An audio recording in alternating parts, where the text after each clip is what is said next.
হালকা, দেখ তো কত সুন্দর শাড়ি। যদি আমিও একদিন এমন শাড়ি পরতে পারতাম। হ্যাঁ মা, অনেক সুন্দর। আরে ভিখারির দল, কোথায় থেকে আসো কে জানে? এখনই বেরিয়ে যা আমার শোরুম থেকে।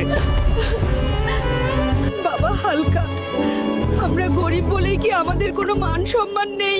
চিন্তা করো না মা, আমি আছি। আজকে শোরুমে মায়ের সাথে যা হয়েছে তার প্রতিশোধ আমি অবশ্যই নেব।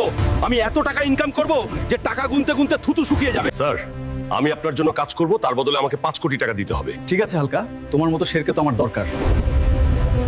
স্যার, এখনো তো কিছু বললেন না, আমার কাজটা কি? আরে হালকা, তুমি তো দেখতেছি কাজটা নিয়ে অনেক উত্তেজিত হয়ে আছো। তাহলে শোন, আমার ভাইকে জেল থেকে পালিয়ে নিয়ে আনতে হবে। ঠিক আছে স্যার।